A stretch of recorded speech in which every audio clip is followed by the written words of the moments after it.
আসসালামু আলাইকুম এভরিওয়ান, মানবিমান গল্পের তৃতীয় নম্বর পর্ব। আজকে ভয়েসটা খারাপ হতে পারে কারণ আজকে ইফতারির বাজার করতে গিয়ে বেহাল দশা। তো বেশি কথা না কয়ে গল্প শুরু করা যাক। সূর্যটা প্রায় মাথার উপরে, ঘড়িতে হয়তো বা 2টা সুই সুই কিংবা এরকম একটা মোটা সোটা ফাইল বুকের সাথে চেপে ধরে এটাই চলছে। অনেক কষ্টে অনার্সটা শেষ করে এখন বসে আছে, কেননা এরপরে পড়ার আর কোনো টাকা নাই। এখন কষ্ট করে ছোটখাটো একটা চাকরি জোগাড় করতে পারলে শান্তি, তাতে মা মেয়ের হয়ে যাবে। বাবা যদি অ্যাক্সিডেন্টে মারা না যেত তাহলে হয়তো এত কষ্ট সহ্য করতে হতো না। তাতে কি, আল্লাহ যা করে ভালোর জন্যই করে। হাঁটতে হাঁটতে নিজের গন্তব্য স্থানে পৌঁছে গেছে। সকালে বাবার বসকে ফোন করেছিলাম এই আশায় যদি বাবার চাকরিটা কোনো রকমে আমায় দেওয়া হয় সেই জন্য। তো বস বলেছে দুপুরের দিকে ওনার বাসায় যেতে, সেই জন্য আসা হয়েছে। ফাইলটা ধরে কোনো রকমে কলিং বেলটা চাপলাম। প্রায় অনেক সময় একজন ভদ্র মহিলা এসে দরজাটা খুলে দিল। তারপরে অমায়িক একটি হাসি দিয়ে বলল, কাকে চা? কি সুন্দর একটি হাসি। আমি একটা মেয়ে হয়ে ওনার প্রেমে পড়ে যাচ্ছি। বয়সকালে উনি হয়তো অনেক সুন্দরী ছিল, যাকে বলে চোখ বাঁধানো সুন্দরী। আচ্ছা, ওনার কি ছেলে মেয়ে আছে? না জানি ওনার ছেলে মেয়ে কত সুন্দর হবে। যাই হোক, আমার ভাবনার মাঝে উনি আবার বলে উঠলো, কি হলো বলছেন না কেন? তখন আমি বললাম, মানে বলছি যে এটা কি আশরাফ চৌধুরীর বাসা? উনি কি বাড়িতে আছেন? একটু দেখে দেওয়া যাবে? উনি এখন বাড়িতে নেই, কিন্তু আর কিছুক্ষণের মধ্যে চলে আসবে। তুমি বরং ভিতরে গিয়ে বসো। জি আচ্ছা, ঠিক আছে। মহিলাটি ইয়ানাকে নিয়ে বাড়ির মধ্যে চলে গেল। তারপর ইয়ানাকে সোফায় বসতে দিল। তারপরে মহিলাটি রান্নাঘরের দিকে গেল। তারপরে ইয়ানা পুরো বাড়িটি দেখতে লাগলো। বাড়িটা অনেক বড় হবে, হবেই তো, অনেক বড় লোক মানুষ। ইয়ানা বসে বসে ফাইল থেকে নিজের কাগজগুলো টি টেবিলে সাজিয়ে রাখলো। এই কে তুমি? বাসার মধ্যে কিভাবে আসলে? এই তুমি কি চোর নাকি? না না, চোর নেই। তাহলে তো এখনই পুলিশকে ডাকতে হবে। তুমি যদি স্পোর্টস প্লেয়ার হতে যাও তাহলে তোমার মন থেকে একটা জিনিস সরানো লাগবেই লাগবে। হ্যাঁ, লাগবেই লাগবে। আর সেইটা হলো ভয়। তুমি যখন টুর্নামেন্ট খেলবে তখন তোমার ভয়ে হাত পা কাঁপবে, তাই তোমরা ভালো মতন টুর্নামেন্ট খেলতে পারবে না। এই ভয়টা সরানোর জন্য তোমাদের দুইটা কাজ করতে হবে, এক টিম কম্বিনেশন এবং দুই প্র্যাকটিস। প্রচুর পরিমাণে প্র্যাকটিস করতে হবে। সেই জন্য তোমাদের জন্য ওয়ার হক্স স্পোর্টস থেকে আমরা ডেইলি টুর্নামেন্ট এবং ডেইলি ব্লাস্ট টুর্নামেন্ট এবং বিগ টুর্নামেন্টের আয়োজন করেছি। তোমাদের যদি ছোট টিম থাকে তাহলে এখানে ফ্রি টুর্নামেন্ট খেলে তোমরা আস্তে আস্তে তোমাদের টিমটাকে বড় করতে পারবে এবং তোমরা আমাদের কাছে ফ্রি এবং পেইড দুইটাই টুর্নামেন্ট পেয়ে যাবে। ফ্রি টুর্নামেন্টে আমরা প্রাইজ মানি হিসাবে রাখি, তাই তোমাদের জন্য আমরা বিকাল 3টা থেকে রাত 12টা পর্যন্ত টুর্নামেন্টের আয়োজন করেছি। তাই এখনই দেরি না করে আমাদের হোয়াটসঅ্যাপ গ্রুপের লিংক আছে, তোমরা সেখান থেকে জয়েন হতে পারো। আর যারা জয়েন হতে পারবে না তারা আমাকে নক দিও। আচমকা কথা বলা ইয়ানা চমকে গেল, পিছনে তাকে আর এক দফা চমকে গেল, কেননা যে কথা বোঝে সে স্বাভাবিক নয়। মানে তার মুখে ফ্ল্যাশব্যাক দেওয়া, ওটা শুকিয়ে যাওয়া কেমন যেন ভয়ানক লাগছে। তারপরে ইয়ানা, মানে আমি হলাম কি? মানে করছো? করবো নাকি পুলিশকে ফোন? দিনে দুপুরে চুরি করতে আসতো, তা আবার ভালো পোশাক পরে। ও মা, তোমার কাছে দেখছি তো আবার কাগজপত্র আছে। তা বলছি যে তুমি কি কোনো ডিগ্রি প্রাপ্ত চোদনি? মহিলার বলা কথা ইয়ানা পুরাই শক হয়ে গেছে, কি বলবে কিছুই বুঝতে পারছে না, তাই ইয়ানা চুপ করে আছে। তখনই রান্নাঘর থেকে আগের মহিলা বার হয়ে এসে বলল, আরে কি করছিস মালতী? ও চোর হবে কেন? ও তো তোর ভাইয়ের কাছে এসেছে কোনো কাজের জন্য। আপু, তোমাকে কতবার বলবো আমার নাম মালতী নয়, মধু মালতী। আর ছোট করে মধু বলে মানে হানি বলে ডাকবে, হানি।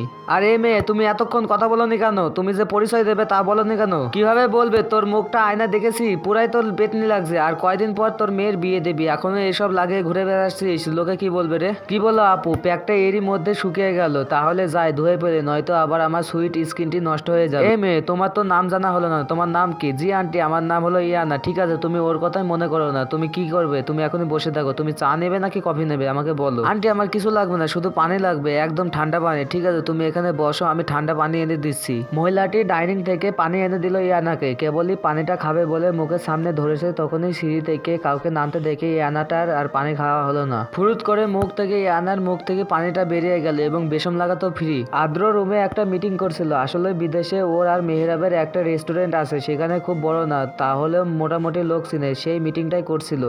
মিটিং শেষ করে বাইরে যাওয়ার জন্য কেবলই সিঁড়ি বেয়ে নিচে নামছিল, তখনই সোফায় ইয়ানাকে বসে থাকতে দেখে একটুর জন্য পড়ে যাওয়া থেকে বেঁচে গেল।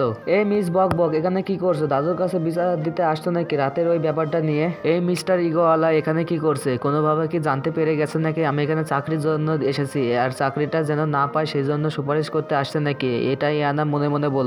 দুজন দুদিকে দাঁড়ায়ে কপাল কুঁচকে দুজনকে দেখছে আর মনে মনে নানা রকম আজগুবি ভাবনা ভেবে কথা বানিয়ে ফেলছে। তোর ভার্সিটি ছুটি হয়েছে আরো 1 ঘন্টা আগে, তুই বাসায় না গিয়ে এখানে দাঁড়িয়ে আছিস কেন? তোর বাসায় কি বলবে? নিজেও বাড়ি যাচ্ছি না আর আমাকেও যেতে দিচ্ছি না, মাঝখানে আমার দিনটা নষ্ট করে দিলি। আমি বাসায় যাব না, এখানেই থাকবো আর আপনিও আমার সাথেই থাকবেন। আর মনে আছে তো দাদু আজকে সবাইকে ডেকেছে, তাই আপনি একেবারে আমার সাথে ও বাড়ি যাবেন আর আমরা দুজন একবারে বিকালে। কখনোই না, আমাদের দুজনকে একসাথে যেতে দিলে সবাই সন্দেহ করবে, কেউ কিছু করবে না আর বা বলবেও না। আপনি শুধু এক লাইন বেশি বোঝেন। এখন চলুন তো আমার সাথে, আমায় ফুচকা খাওয়াবেন। মাহি তুই কিন্তু বেশি। মেহরাবকে আর কিছু বলতে না দিয়ে মাহি মেহরাবের হাত ধরে টেনে নিয়ে রাস্তার ওপাশে থাকা ফুচকাওয়ালার কাছে নিয়ে গেল। বলল, এ মামা, ঝাল ঝাল করে 2 প্লেট ফুচকা দেন তো। একদম না, তোর খেতে ইচ্ছা হলে তুই খা, আমার এসব অখাদ্য খাওয়ার একদমই ইচ্ছা নেই। কি বললেন আপনি? আপনি বললেনটা কি? আপনি কি জানেন এই ফুচকায় কতটা ভিটামিন আছে? এটা যখন আপনি মুখের মধ্যে দিবেন তখন পুরো মুখটা ভরে যাবে, তারপর আস্তে করে চোখটা বন্ধ করে চাবন দিবেন, গালের মধ্যে টক ঝাল লাগবে। কি শান্তি! এই আমাকে এত জ্ঞান দিতে হবে না। তোর খেতে ইচ্ছা হলে তুই খা, আমি খাবো না, তোর থেকে বড়, তাই আমার ভাই বলে। এরপর থেকে আমাকে ভাই বলে ডাকবে, আর যদি না ডাকিস তাহলে তোর কানের নিচে দেবো। না ভাই, ডাকবো না। বরকে কেউ কি ভাই বলে ডাকে? আর আপনি কোন জন্মের আমার ভাই হন বলেন দিনই শুনি। কি বললি? মামা ফুচকা হয়েছে, হলে দিন তাড়াতাড়ি, নয়তো বেঘরে আমার প্রাণটা। 2 প্লেট ফুচকা নিয়ে মাহি তাড়াতাড়ি মেহরাবের সামনে গিয়ে দাঁড়ালো। তোকে বললাম তো আমি ফুচকা খাবো না, তারপরে 2 প্লেট আনলি কেন? আরে আমি কি আপনার জন্য এনেছি নাকি? এগুলো ধরেন, এগুলো সব আমি একাই খাবো, নেন প্লেটটা একটু ধরুন। মেহরাব প্লেটটা হাতে নিয়ে চারপাশে একবার চোখ বুলিয়ে নিল, কেউ চেনার মানুষ আছে নাকি। তারপরে দেখে বলল, কেউ নাই। কারণ যদি কেউ দাদুকে ভুলভাল বলে দেয় তাহলে অনেক কেলেঙ্কারি হয়ে যাবে। ওদিকে মাহি গপাগপ করে একটার পর একটা ফুচকা খেয়ে চলেছে। লাস্টের 2টা ফুচকা বাকি আছে, ওটা মেহরাবকে দেখিয়ে বলল, নিন এই 2টো আপনার জন্য, পটাপট খেয়ে নিন তো। একদম না, আমি মোটেও এগুলো খাবো না। দেখুন খেয়ে নিন, কিন্তু না, তা না হলে আমি তুই কি তা না হলে আমি এখানে চেঁচিয়ে বলবো যে আপনি আমায় চুমু খেয়েছেন। কি? এটা তো ডাহা মিথ্যা কথা। আমি তোকে কখন কিস করলাম? আর তুই কি ভেবেছিস তোর মতন কি সবাই বোকা নাকি? আর তোর কি মনে হয় এসব বলবে আর সবাই তোর কথা বিশ্বাস করে নেবে? হ্যাঁ নেবেই তো, কেননা আমি মেয়ে। এখন ভাবুন, এই ভরা রাস্তায় যদি আমি চেঁচিয়ে এই কথাটা বলি তাহলে কিন্তু আপনাকে এখনই গণপিটুনি খেতে হবে। এখন আপনি ভাবুন, এখন গণপিটুনি খাবেন নাকি ফুচকা খাবেন? মেহরাব চোখ বড় বড় করে মাহির দিকে তাকিয়ে দাঁত চেপে বলল, খুব বার বেড়েছি, একবার তোকে বাগে পাই তাহলে দেখাবো মজা। মজা দেখাবেন নাকি খাজা খাওয়াবেন সেটা পরের ব্যাপার, এখন তো ফুচকা দুটো। মেহরাব রাগে ফুসফুস করতে করতে একটা ফুচকা মুখে দিল, কোনো রকমে চিবিয়ে ওটা গিলে আর একটা মুখে দিল। মুখেরটা শেষ হওয়ার পরে অনেক ঝাল লাগতে শুরু করল, কেননা ওর এসব কিছু খাওয়ার অভ্যাস নেই, তাই ঝালে চোখ মুখ লাল হয়ে গেছে।